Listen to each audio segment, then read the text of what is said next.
Canada's right there.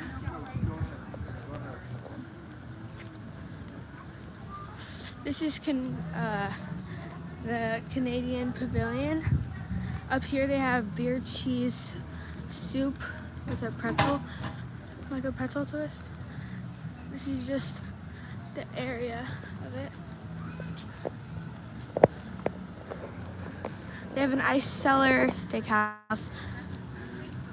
Then this is the World Showcase Lake. This feels beautiful out right now.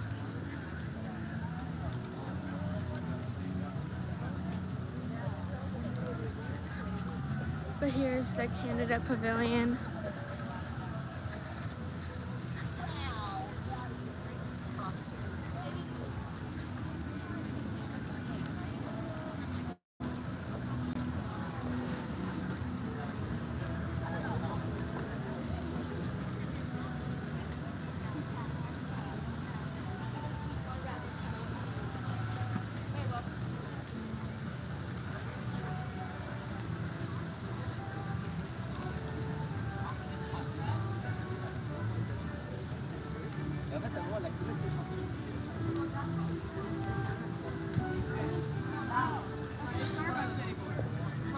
And they used to have another one that was up there.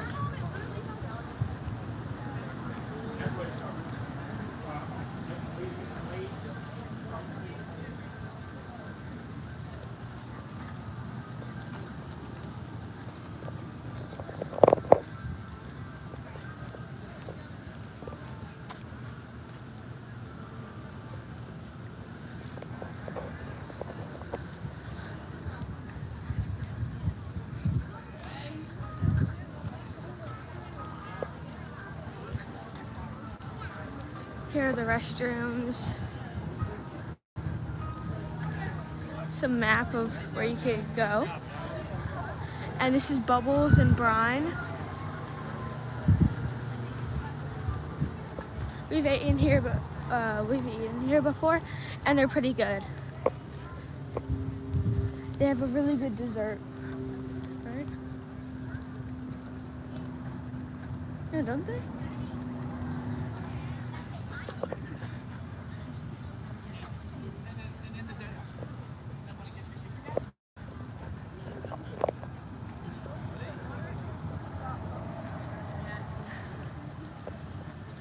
They have nitro blasted cake pops in the shape of That sounds so good. I'm gonna have said it's good. That might be my treat today. That sounds amazing.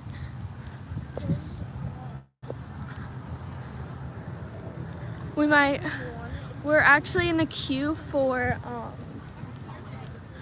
the Guardians of the Galaxy ride. We haven't rode it yet, so that should be really fun. And here's like, aw, that's cute. I like that. It's just find your favorite character. And it's mixed with a bunch of people too. It's so cute. But yeah, we're in the Guardians of the Galaxy queue. And I think we're gonna get on around like 1:50, maybe like 2 o'clock. So that should be fun. So yeah, we signed up for the queue, and then we might go on Soaring since it's a new ride.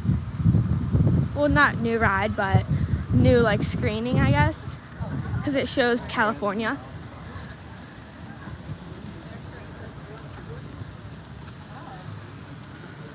Here's the Figment Imagination area.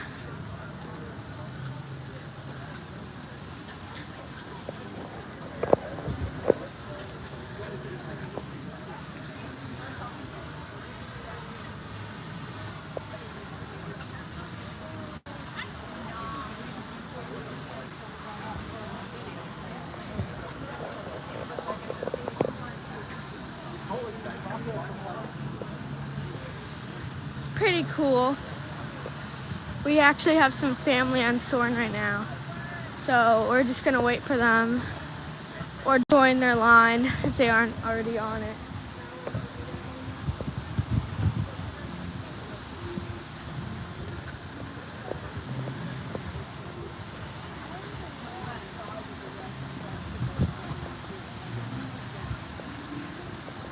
So yeah.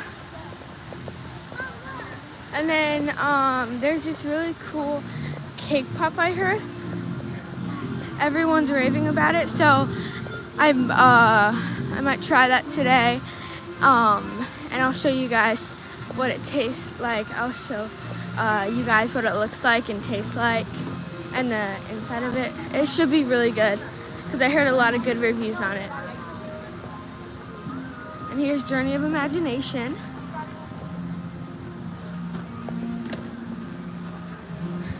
And if we have time, maybe I'll show you guys a ride or two.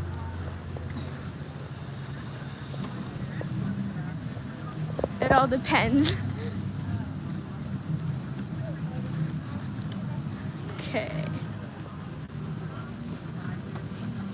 Here's like a little stand where you can get drinks and healthy snacks and just snacks, you know.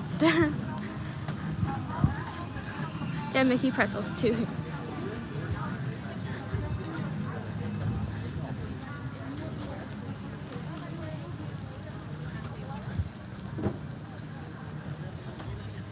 So yeah, we're gonna try to go up to Soaring and meet them there. Maybe we could ride Nemo or something. Or the land. Wait, no. Yeah, we're at the land featuring Soaring. I'll kind of zoom in for you guys.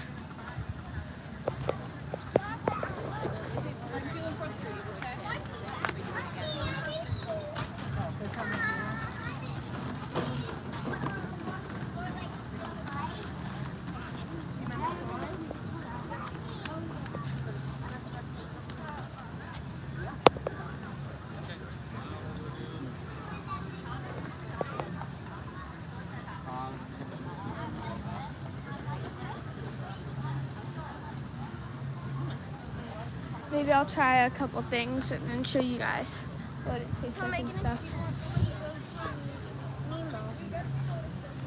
I might go to Nemo or whatever. Nemo has a really cool gift shop.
Does anyone have a favorite ride in Epcot?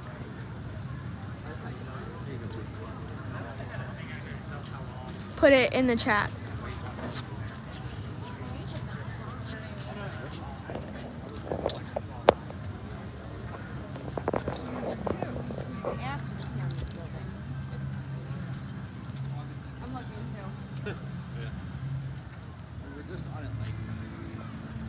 Taylor was still pregnant when we went on it.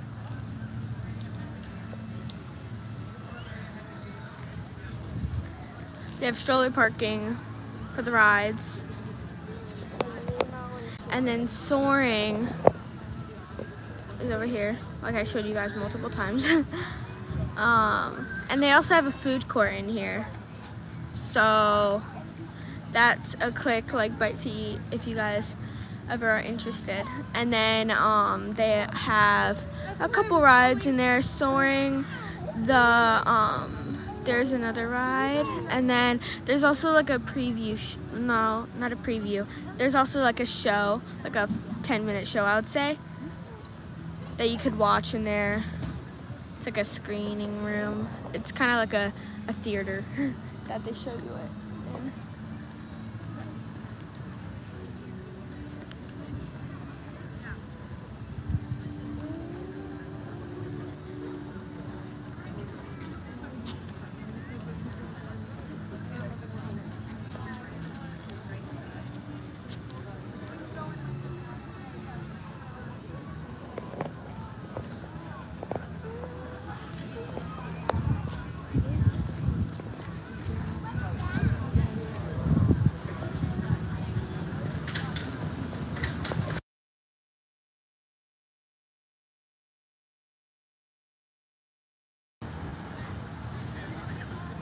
The monorail actually just passed. I kind of got a glimpse of it.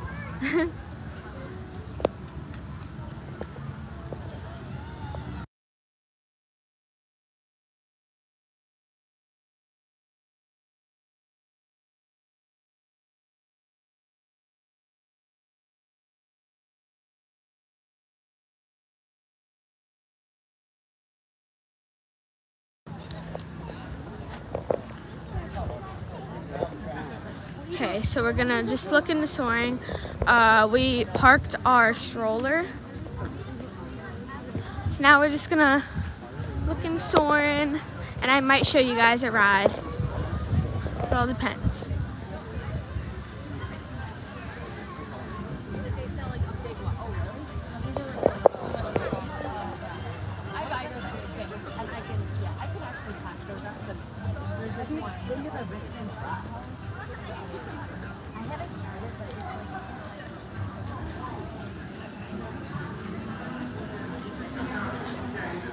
We might look at the fireworks, so I'm gonna get that on video if we do go and see them.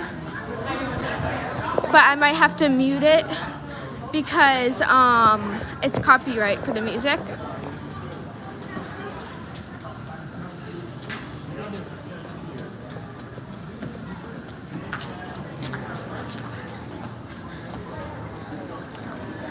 Yeah, they have Garden Grill restaurant.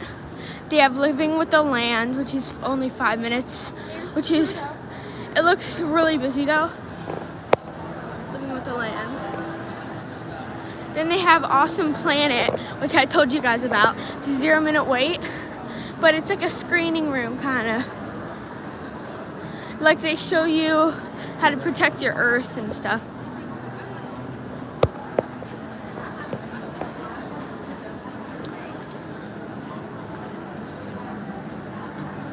And you can kind of see Pluto right here.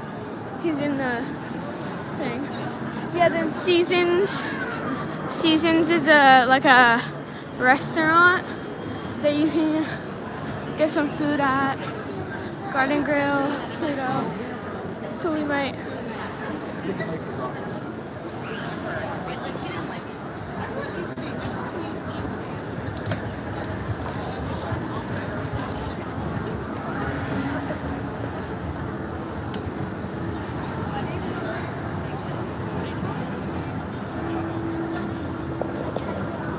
Yeah, so it's a 5-minute wait. We might look in here. Soarin' is like 40 minutes. I don't think we're going on there anytime soon. It smells really good. So yeah, we'll Might just. need to open some more snakes.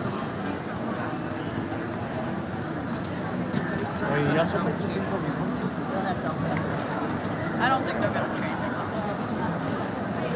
Living with the Land. It's good I doubt that this one still works. So yeah, I'm gonna show you guys a sneak peek at the Living with the Land ride. It's a little noisy in here, so sorry if you can't hear me.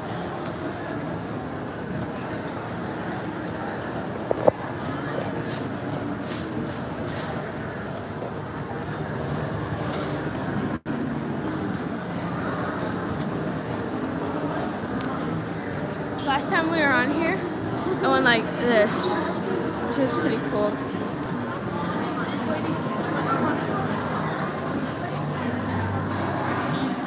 And this one talks about the plants that they use for their cooking here and their parks. And then it also talks about like conservation.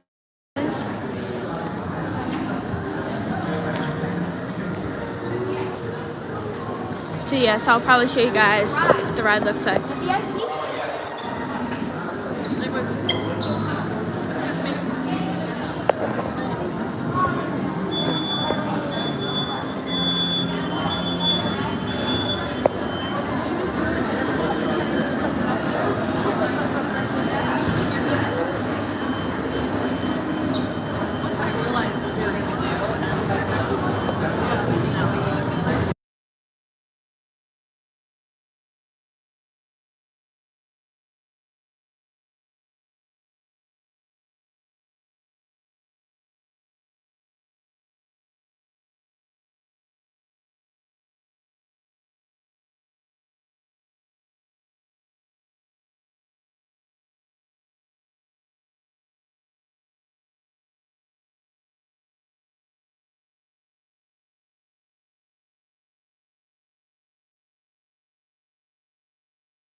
after this ride, we might hop onto Figment, which would be fun.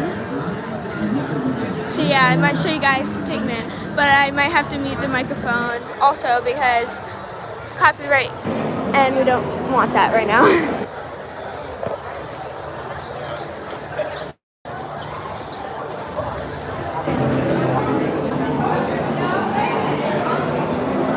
Kind of get like on a boat,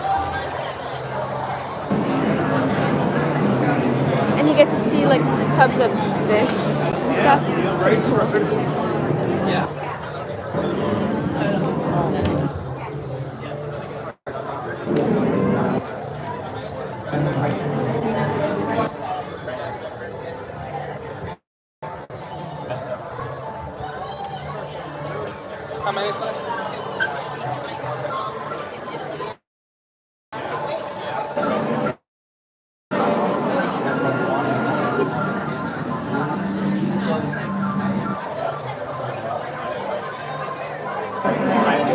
But yeah, I'll probably show you guys the ride. And then we might hop over to Figment, and then then we'll probably grab a bite or something, and then we'll probably look at Guardians. We'll have to see what happens, yeah.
Ready, two, we're gonna go to run into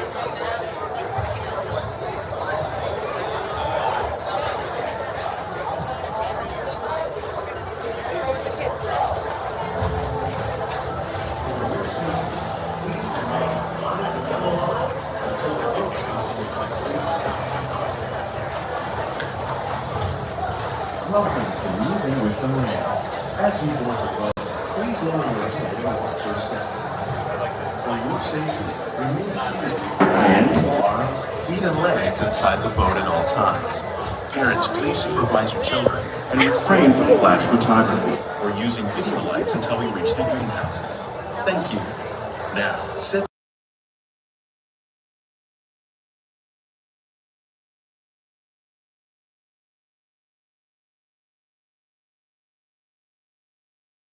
A manera de recordatorio, no tomar fotos con flash y luz de video antes de llegar al inaltero.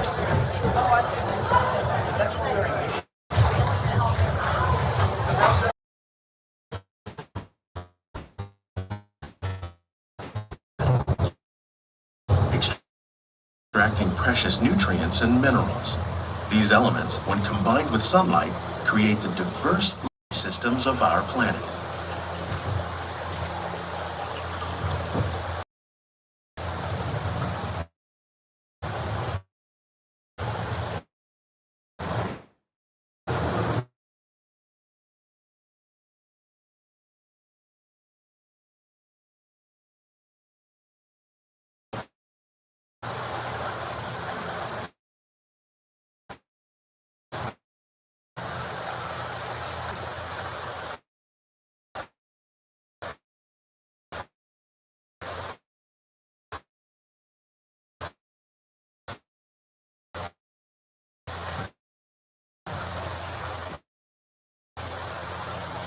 Is the rainforest, home to the most tiny portion of the Earth's surface.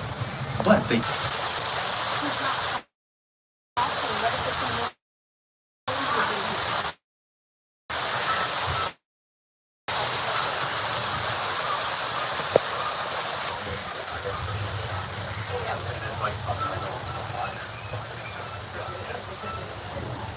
In the desert, nature has created a very different, but no less beautiful living system. And while this arid landscape may seem lifeless, it is very much alive.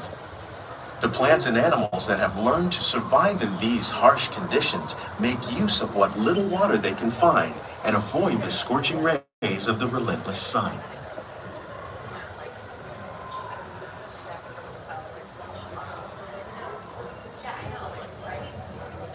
The American prairie once appeared as desolate as the desert, but over time, rainwater and nutrients gradually penetrated the hard surface of this land. Even the hooves of the mighty buffalo helped create the rich soil that would one day become home to the American farm.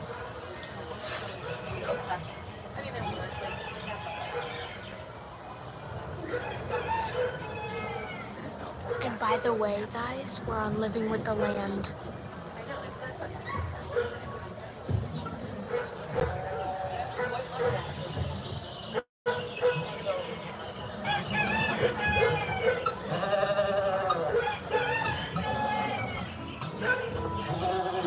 Of all the forces at work on the land, humans have had one of the most profound effects.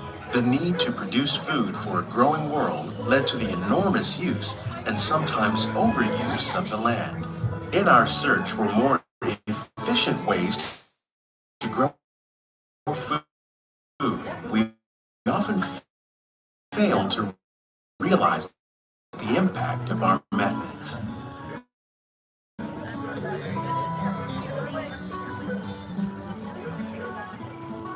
Today, we're learning to live with the land, discovering better ways to grow food that will assure both human and environmental well-being.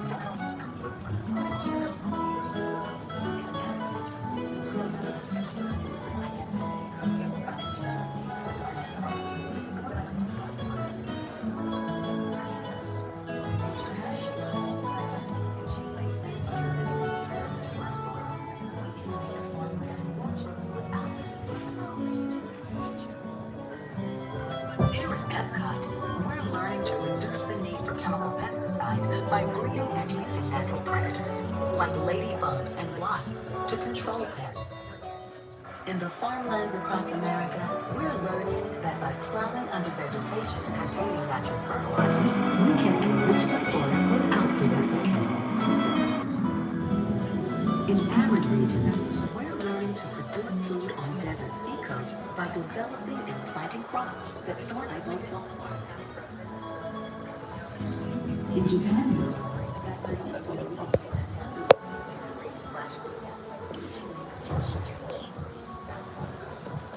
How will we meet tomorrow's growing needs for food production, yet still respect the needs of the land? Some of the answers are being discovered just ahead. To help us maintain these carefully controlled ecosystems, and for your safety, please remain seated in your boat at all times.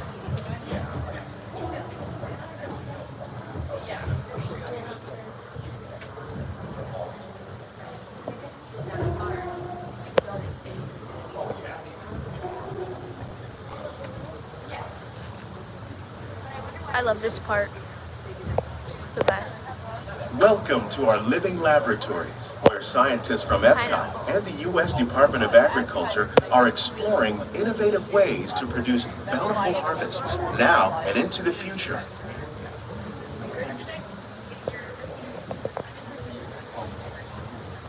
The tropics are home to the greatest diversity of plants on the planet. Many of these, like papaya, bananas, Cleaning it up. cacao, coffee, and rice, are well known around the world. These are just a few of the edible plants that have been an important source of nutrition for people living in the tropics. Many are rich in vitamins and minerals, while others are well adapted to growing in less than ideal conditions. Some, like the water lily, thrive in wet, swampy areas and waterways. All parts of this plant, even the flower petals, are edible.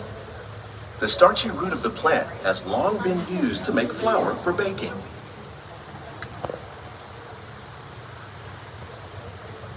One day, many of these lesser-known tropical plants may be as important as the bananas growing on both sides of the boat. cow. More than 28 million tons of bananas are eaten annually, making it the most popular fruit in the world.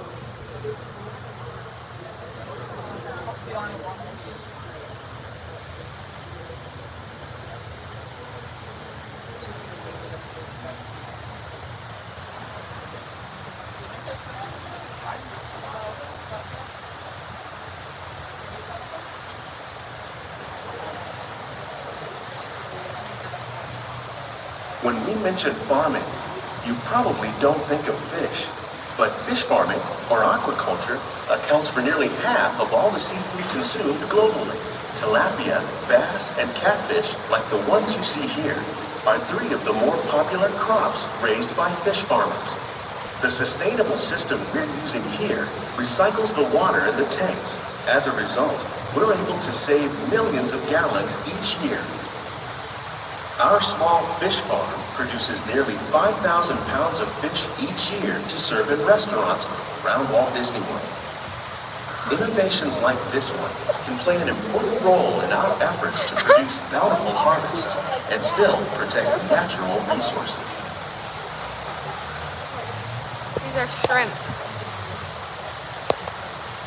That's what you get in the grocery store.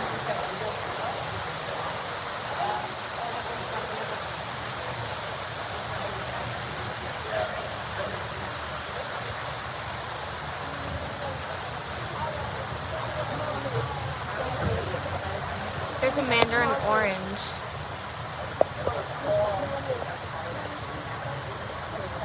They have pickly pear. While there are more pear, than 50,000 cactus. edible plant species in the world, most of us are only familiar with the handful that make up our everyday diet.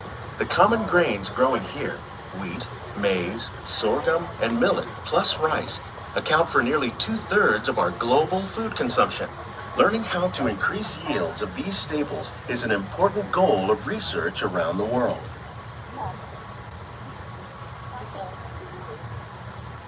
Oh, that's coffee. Oh, I want to try that. No, actually no. It has alcohol. These Rice. plants are definitely on their way up.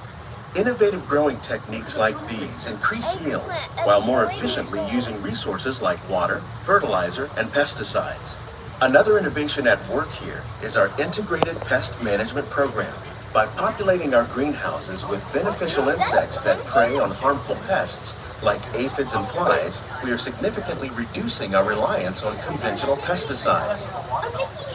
We're growing these crops using our nutrient film system. This technique precisely controls and recycles water and nutrients. With it, we can produce over 27,000 heads of lettuce a year in this one small area.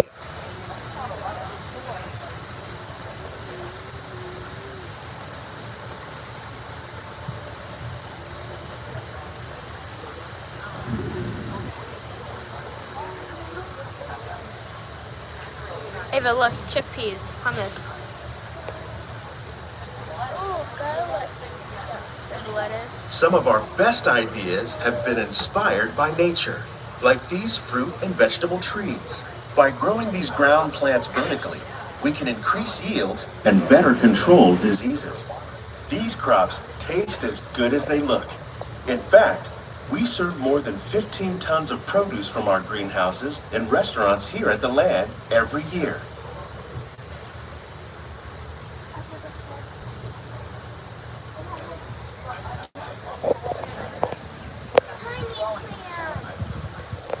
Those are seeds. Oh.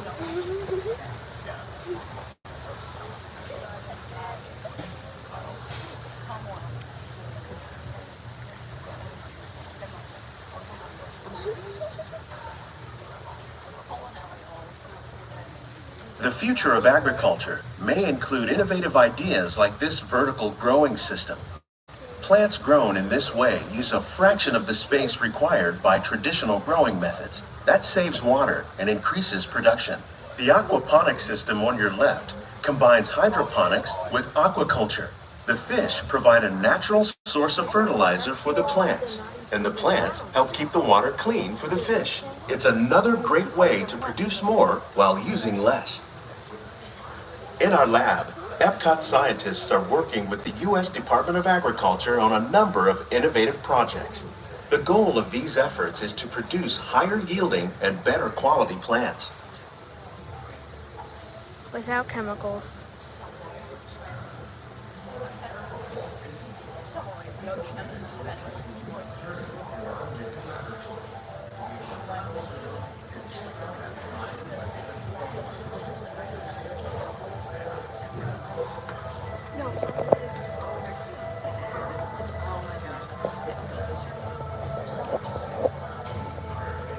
Okay, so this ride's over, and I'll catch you guys later.